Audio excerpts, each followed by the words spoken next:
All right, well, I think we're ready to get started here. My name is Travis McGlass, and I'm one of the Interactive Sales Managers here with Marquette Group. I'm going to go ahead and pass it over to Matt Aversano. Matt. Thank you, Travis. Good morning, everyone. My name is Matthew Aversano. I am the Business Development Manager at Marquette Group. Joining me today, as Travis just mentioned, is Travis McGlaughlin, who is our Internet Sales Manager based out of our Peoria, Illinois office. First off, I'd like to thank everyone for taking the time to join us on today's webinar regarding innovative mobile targeting. We have muted everyone's microphone, but encourage you to ask questions via the webinar taskbar, which we will answer, time permitting, at the conclusion of the presentation. In addition, if you'd like to follow the presentation on Twitter, that can be done at #MGTalk. That is #MGTalk. As a brief opener, I'd just like to provide a short overview on Marquette Group. Our organization is headquartered in Peoria, Illinois, with additional offices in Atlanta, Georgia, and St. Louis, Missouri. We began with the original search engine, print Yellow Pages advertising, in 1963. So this is our 50-year anniversary of connecting local customers to national brands. We do draw on the wisdom we've developed over 5 decades to create and execute advertising strategies that generate highly qualified leads and meet our clients' ROI metrics. In the mid-90s, we embraced the new advertising opportunities available to us through digital technology and the internet, making us early adopters of these new media solutions, which drive our business today. As we move over to the next slide, Marquette Group's proven success is built on helping brands increase their presence and performance at the local level. Currently, we manage location-based campaigns for nearly 150,000 multi-unit businesses, representing many of the Fortune 500 brands. We are, however, not a general agency. In many cases, we work in conjunction with our clients' general agencies to deliver on our core competencies, such as SEM and SEO, mobile, and business listings management.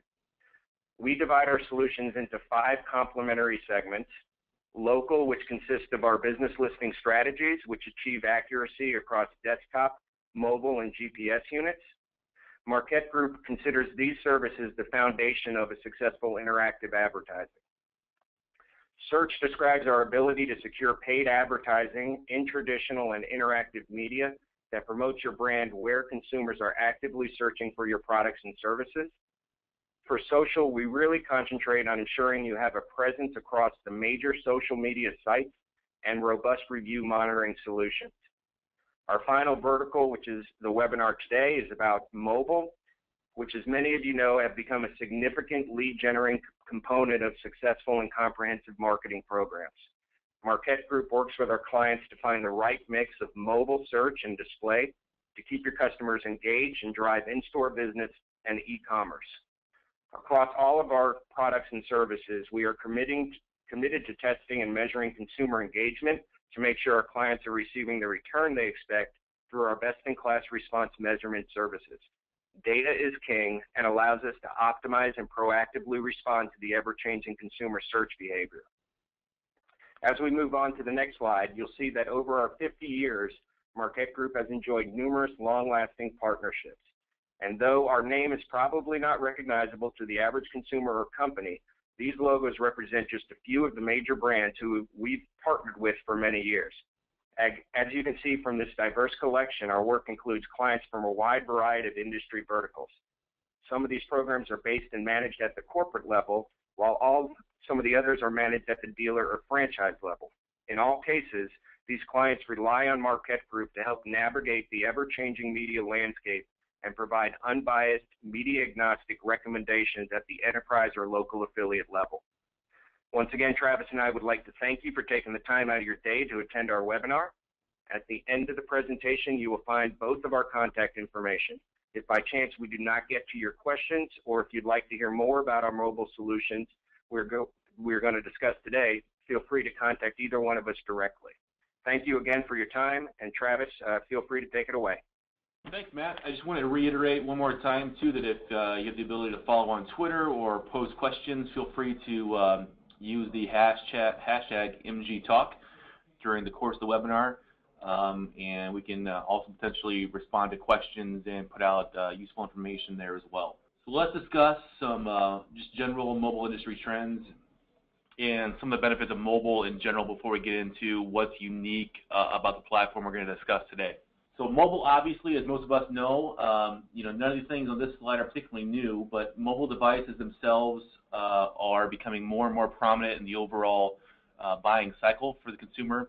And because it's the device that they predominantly have on them during the course of the day, it tends to be the device they also refer to when they're conducting research, when they're in store, when they're potentially in office or on lunch looking up information. And usage trends, if you look at a usage trend report over the course of the day to see what kind of device is most prominent during various times of the day, you typically see that during the 9 to 5 or roughly the work hours, desktop and laptop use is pretty predominant, but both before and after the work hours, it's by and large smartphones and tablets that kind of rule the day in terms of what devices people refer to when they're looking for information. So it's very important to be participating in this particular platform to be able to be in front of that end user or that potential customer when they're looking at making a buying decision. Some of the great things that we can do on mobile and have been able to do over the course of the last couple of years are some behavioral targeting, which is, for the most part, historically behavioral targeting has been kind of a guessing game where we've taken just general information about what types of users frequent certain websites or apps and made assumptions or guesses about who that user is based on demographic information, income levels, gender information, and whatnot. It's been kind of, again, it's kind of a guessing game. It is an issue of averaging out the demographics, and it's not always entirely accurate. But we're going to discuss how that's kind of changed with the new enhanced targeting. Point of interest targeting, this is our ability to use the location information generated by mobile phones and identify where that individual user is within a reasonable range. And that also is a factor of event targeting as well. Both of those things have been significantly improved in the new enhanced mobile targeting campaigns we're going to discuss here momentarily, though. Finally, as with most every platform Marquette Group leverages, we have in-depth, robust reporting that's going to give you a true idea of what your ROI is on your advertising investment. And that's by virtue of looking at clicks, calls, impressions, and a variety of other secondary actions that are obviously provided at least on a monthly basis, but depending upon the campaign itself and the degree of optimizations can be weekly, can be generated on a weekly basis or at your request. So one of the great things about mobile phones are secondary actions. Calls, obviously, for a lot of businesses, calls are the desired secondary action, and because we're on a mobile device, we can link that potential customer to the client in a way that you can't do on a tablet or laptop or desktop. You have that direct connection to being able to call out and schedule appointments or call for additional information, whatever the case may be, as well as the ability to leverage the location information on the mobile device to drive that person to a map and then, as a result, drive them to directions to that brick and mortar location. We do also have the ability to drive, obviously, to mobile optimized web pages, and that can be leveraged to capture information in a sign-up form or maybe potentially a giveaway form, as well as coupons and other options as well. So as we mentioned before, the mobile device is the predominant device of use during the course of the personal hours of the day, that is after work or before work, and the ways in which people have been using mobile devices have changed significantly over the course of the last few years. It used to be the case that most sites were not optimized well for smartphones, and as a result, you were really limited to kind of that app environment. So you would have to be, as the advertiser, you'd have to invest in app development in order to have the correct information displayed properly on that end user's device to make sure that they saw what you wanted them to see and had an overall positive user experience. And we really moved into this responsive web design phase where individuals are able to visit, by and large, most commercial web pages and see the content they want to see in the screen size and layout that's appropriate for them. And that really gives a leg up to the advertiser because now you have the ability to position exactly the same kind of information and content that you would position on your desktop viewable site to that mobile user without having to invest significantly on an individual app or a separate channel. And most of the content you have on your site are related to business location, phone, hours, competitive information regarding how your products and services compare to other brands, your distributor locations if you don't sell direct, as well as pricing information. So all of these items on this page here now are easily viewable and distributed to that mobile user. So let's go into a little bit more detail about why this enhanced mobile targeting is important and how this really is kind of a new generation for mobile display advertising. Like I said, in the past, mobile display advertising was essentially somewhat of a guessing game. We had rough ideas about who the demographic was of the end user on the mobile website or the mobile app, as well as roughly their location. And the location information was highly dependent upon the strength of cell signal, as well as the internal database of the platform you were using to identify where that end user was in relation to other points of interest or competitor locations. We also, again, were using just rough demographic information, not specific necessarily to the end user. But now we have the ability to develop individual behavior profiles that are significantly enhanced, and they are enhanced because whether you realize it or not, each individual mobile device has its own unique identification number or UID.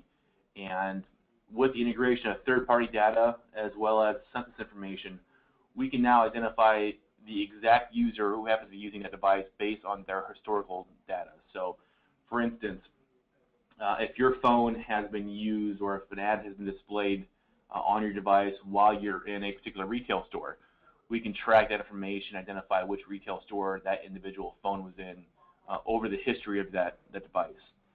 And that's important because now, instead of making rough estimates or guesses about the demographic of the person who was visiting that store, we now know exactly who that person was, when they were there, and where they went afterwards potentially. When we take all the information and put it together, it allows us to build behavior and lifestyle attributes, so we can determine exactly who you are in terms of being a college student, in terms of being able to identify whether or not you are interested in health and fitness, gardening, if you enjoy the outdoors, business travel, or all these different categories here that we can now match back to your individual mobile device.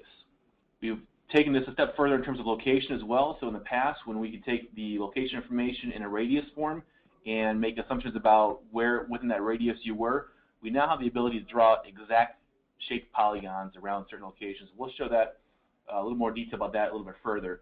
But this has really allowed us to really zero in on exactly where that mobile device is and what businesses that user is patronizing, or even potentially what neighborhood they live in, depending upon how frequently they visit certain residential addresses. So let's move on here to the next slide and go a little bit more into the behavioral profiles. Shopping behavior, again, because of the combination of our ability to match back to the exact UID and the ability to build those unique polygons around retail locations, we can tell exactly which stores or quick service restaurants or financial services firms that particular person frequents. And because we're looking at that cumulatively over a matter of years, this third-party data goes back about 6-7 years or so, depending upon how long you've had your device. We have a pretty good track history of the businesses that person frequents and patronizes. So that's important for a few reasons, because it allows us to know what your general interests are in terms of retail behavior, but also the exact brands that you frequent and the ability for us to leverage that information to do competitive conquesting, which we'll discuss a little bit later on. Demographic information. Again, I mentioned this before, we have, and really everyone has access to census data, but when you take that kind of generic census data and apply it to this third-party data that is very specific to your individual behavior, we now have the ability to apply your information like ethnicity, income levels, gender, educational background, all of those various areas we can now attach back to your individual UID. And finally, a combination of both the shopping behavior, demographics, as well as other general places you've been to, we can make lifestyle observations about the individual user. So how frequently you go to movie theaters, airports, public parks, and whatnot. That'll give us a better idea about that individual mobile device and the type of behavior of that person. That's really only one factor of the behavioral profiling. So now we can leverage that information that we've gained on the previous slide and apply that over here where we can actually make marketing decisions based on that information. So when we combine that with the ability to attach the geo-fencing as well as maybe even using unique polygons around locations, we can target that person exactly where they happen to be shopping at or happen to be using their device at that point in time, which allows us to put in front of them the information that will help them make the buying decision that we want them to make. So for instance, if they're in a competitor location and we would want them to see an ad relevant to a special offer available to new customers of our location, we can do that to try to entice them to make that switch. We can also provide retargeting. One of the benefits of the platform is that we really can make better optimization decisions on the platform as time progresses. So while initially we will set out some baseline demographic information and location-based targeting, we have the ability to watch that over time to see who is actually converting out of that audience. So it may be the case that we develop some demographic information based around household income and lifestyle choices, and that information may not be the most optimal audience for our targeting. And we can identify that by watching on the back end to see who actually converts via phone calls or clicks, and then take that information and dedicate more or less budget to the appropriate demographics depending upon their individual performance. So as the campaign progresses, we actually will gain more and more insight into the actual optimal audience for the display platform. So here's a better snapshot of what we're talking about in regards to developing individual polygons. You can see here that the image on the left is the traditional radius-based location targeting that you've seen in the past, and it's fairly accurate. I mean, it's accurate within several hundred feet, which was great when we were using this type of platform. But you can see just based on this image here that there are some issues with that. So for instance, this apartment complex off on the right-hand side of the map, you can see those individuals would be in the area of the radius and may be targeted by the display campaign and are likely not also shopping at the Home Depot at that exact point in time. So they're not qualified. They're not qualified potential customers. Or you could have individuals who are traveling along the passenger side of a vehicle down the interstate who are having ads served to them who have absolutely no interest in stopping by that location. If this were a more congested urban area, you would have similar problems. You could have a situation where high-rise apartment complexes or other high occupancy areas exist, and those individuals will be targeted by the display campaign, even though they're likely not going to be potential customers of that location. However, with the individual polygons we can create around locations, you can see on the picture on the right here, we can draw out the exact perimeter of the store property and target only to those individuals who happen to exist within that polygon. So that gives us the ability to target only to individuals who are patronizing our location or a competitive location, and really makes for some more exact location-based targeting. And it's worth noting here that while there is the ability to target unique polygons, which is to say that we can develop unique boxes around certain locations, there are already 25,000 plus pre-developed polygons for a number of stores and retail locations across the United States in the platform. So for large retail establishments, for financial service establishments, even for home service businesses, that information in a lot of situations already exists within the system, and we can leverage that information to do competitive targeting right now. Another aspect of this campaign is that because we have that historical information, we know that person has frequented, in the last slide, maybe a Home Depot, or they have frequented a certain quick service restaurant. We now also have the ability to use that information to target back to them. So In the situation on this slide right here, we are looking at a customer who has frequented a Subway restaurant at some point in the past. On the right, we can tell that because that individual is within a certain radius of the Subway, that they could potentially be interested in shopping there. However, what happens when that individual leaves that location? Because we've stored that historical information about where they've been and where they've shopped, we can then retarget to that person during the course of the week or the month with other offers related to that specific quick service restaurant, in this case Subway. So that gives us the ability to identify individuals who frequent certain establishments and then capture that information and continue to market to them afterwards in hopes that we can retain that customer and drive them back for subsequent visits. Now, it's important because you can see that based on this slide here, that individuals who actually click through and are attracted by this retargeting and this platform are much more likely to actually visit the individual store location. So because we've actually captured that information about the ad being generated and they've actually acted on that particular ad being served to them, we know that they are more likely to stop in our location than someone who has kind of glossed over that ad or perhaps been served the ad but not acted on it. We have a number of questions coming in regarding some of the location-based targeting right now, so I just want to pause for a minute and answer a couple questions if I can real quick. One of the questions was how many polygons are pre-created for areas outside the U.S.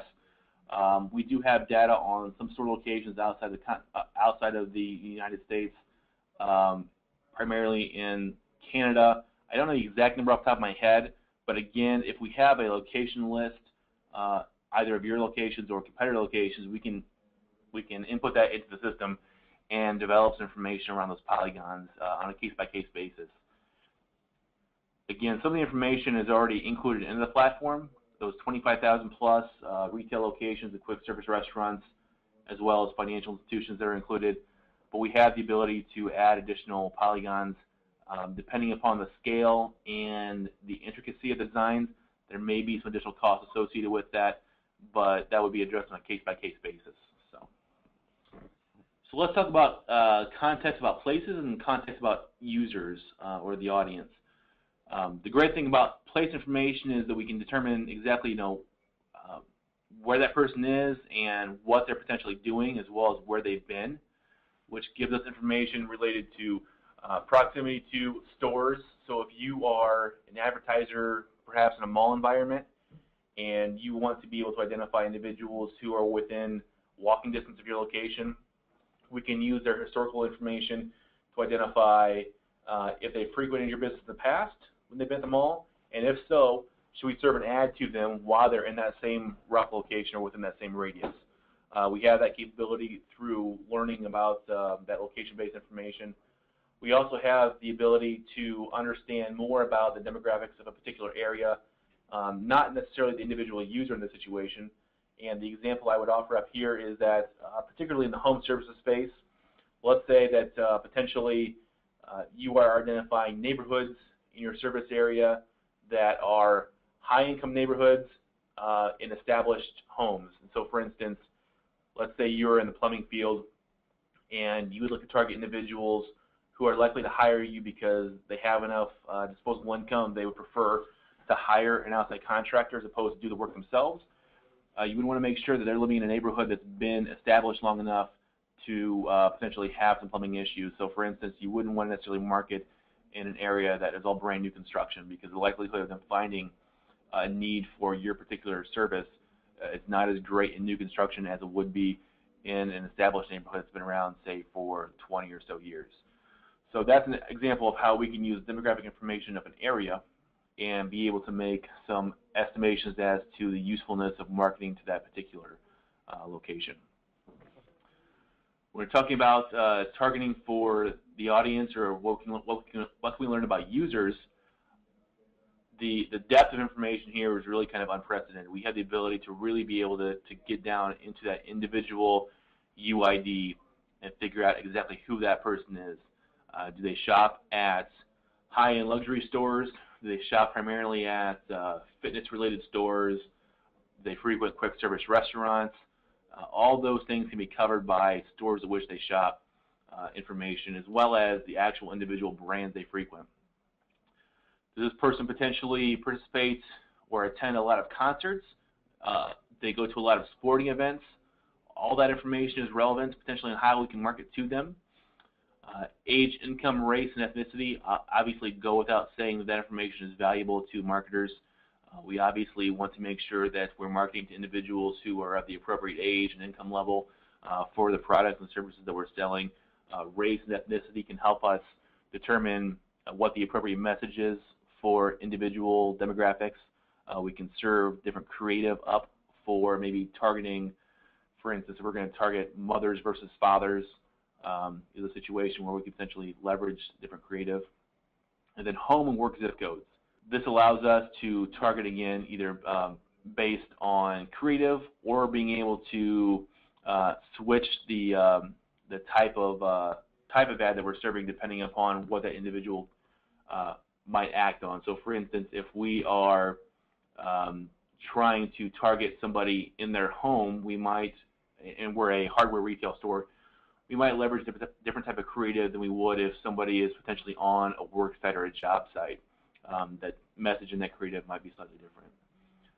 Finally, travel behavior is an area where we can obviously make some assumptions based on what potential products and services that individual might be interested in. So if it's somebody who travels a lot, does a significant amount of driving, obviously we would want to potentially market rental car services to them.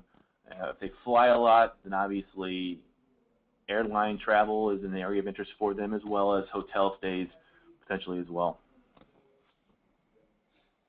So what does this enhanced targeting look like in comparison to the traditional targeting we've had available to us in the past? This next slide is really going to make the difference pretty obvious. So you can see here, this is a snapshot of a train terminal.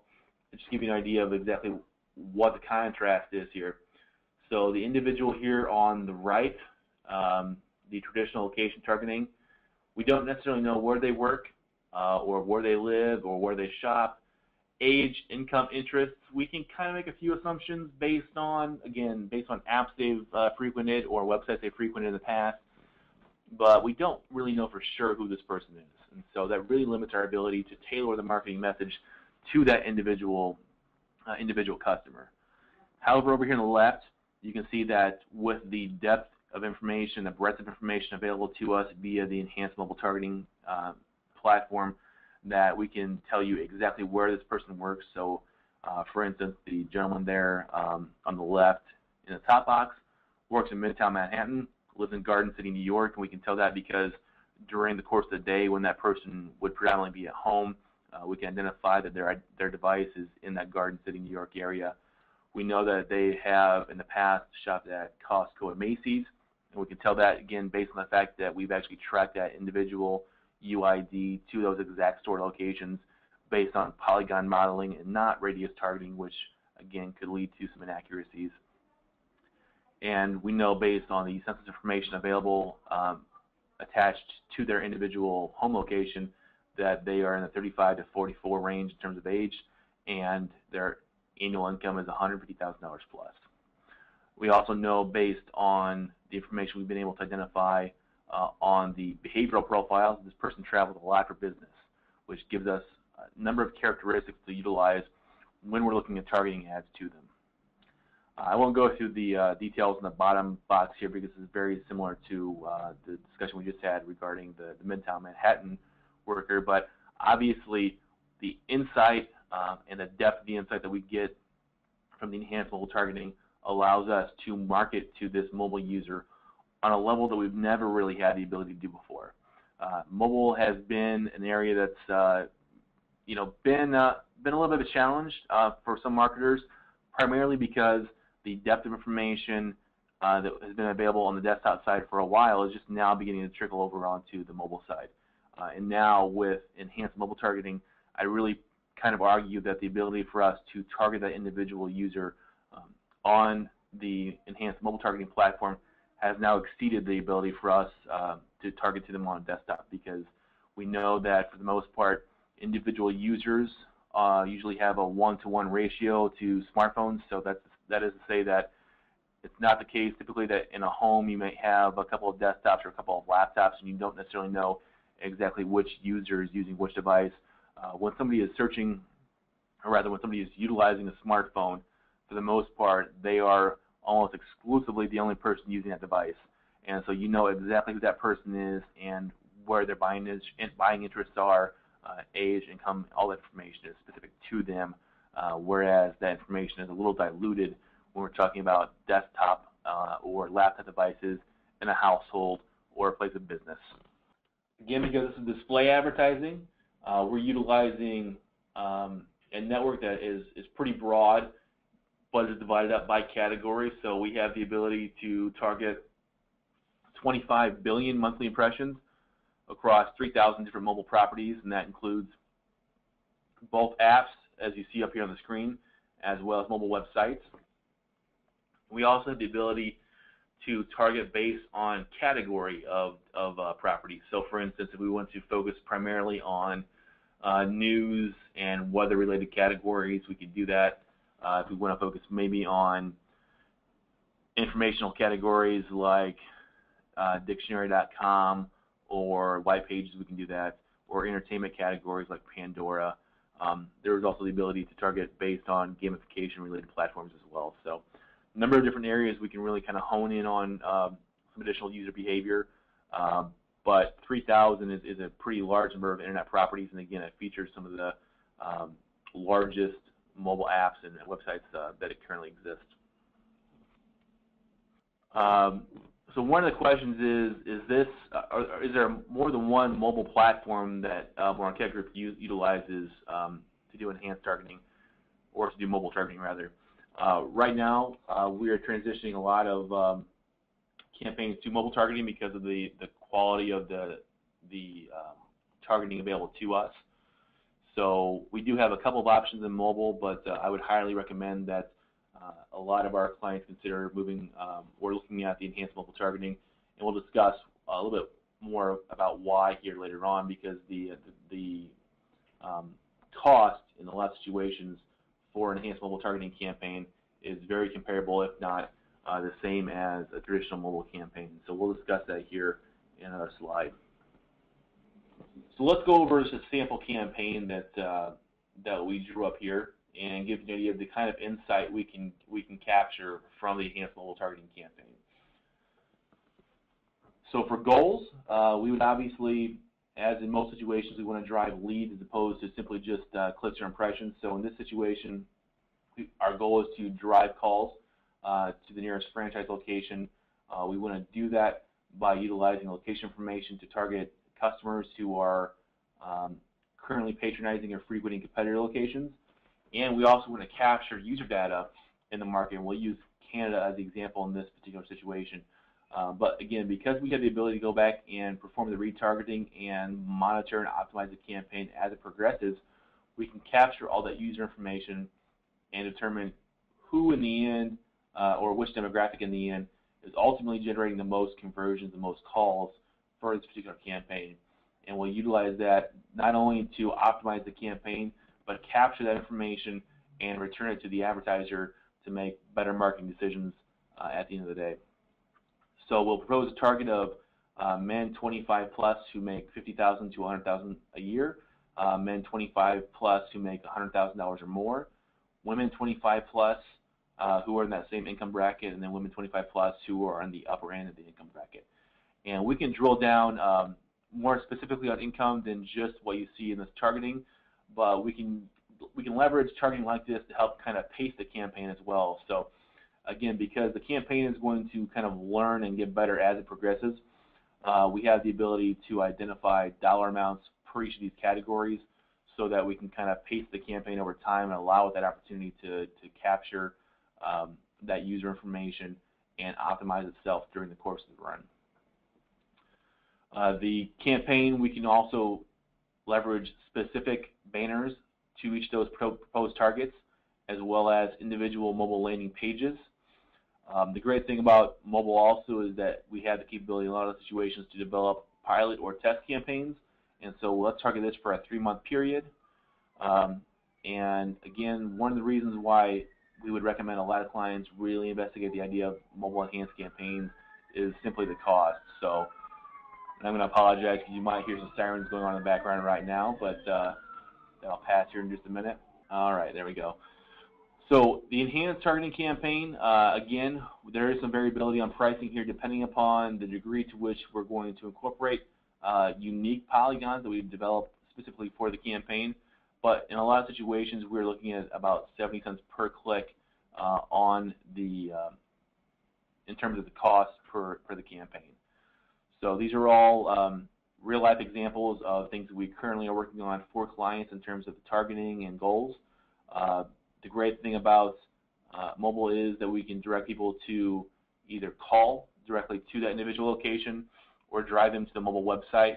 And so it gives us the ability to custom tailor a lot of different messages and a lot of different options for those secondary actions for those potential customers. The other interesting thing about these campaign recommendations are that we can also drive down into exactly targeting specific events or specific locations for customers as well. So we're also working on campaigns that potentially target sports venues or competitor locations. This particular situation is kind of general and broad in terms of geography, but we have the ability to incorporate all this goal prospect information into a campaign specific to individual locations. So if you want to utilize this targeting to target, say, for instance, only individuals who are in these income levels and age and gender groups who are shopping potentially at a Walmart, that is an option as well. Let me go back and look for a few more questions here that have popped up. So can the enhanced program campaign incorporate multiple creative components? Yeah, we can definitely tailor the creative to specific demographics, to specific locations. If there are individual offers you would like to advertise to an individual at one location as opposed to another, say for instance, you have a potential customer who is shopping at a competitive location and there is a special offer you would like to put in front of them to leverage to attract them to come to your location, that's an opportunity as well. We can also use that same type of targeting to develop campaigns that would utilize creative specific to customer retention. So we can identify, again, based on that location information, people who have frequented your stores or franchises over the course of that third-party data, and put specific offers or coupons in front of them to entice them to remain customers of your company. That's also an option as well. Well, now I want to take an opportunity here. If you have any general questions regarding mobile targeting while Matt and I's information is up, feel free to go ahead and submit those questions now. We've had several come in, and I'll continue to address them as they're submitted. But we have the option now to go ahead and address some more general questions should you have any. And I'm going to go ahead and pass it back over to Matt for a minute to introduce our contact information and how to proceed if you're interested in following up with Marquette Group for an enhanced mobile targeted campaign. Thank you, Travis, for all the great information. As you can see here on the slide, we've got our contact information. If there are any additional questions that you have that were unanswered or couldn't have the opportunity to submit, please feel free to follow up with myself with email or phone number, or Travis McLaughlin at his email, and he is out of our Peoria office. I am located at our Atlanta office. We thank you very much for your time, and Travis, I'm not sure if I see any additional questions, but if not, once again, thank you for your time, and we can conclude the webinar and look forward to hearing from everyone that was involved.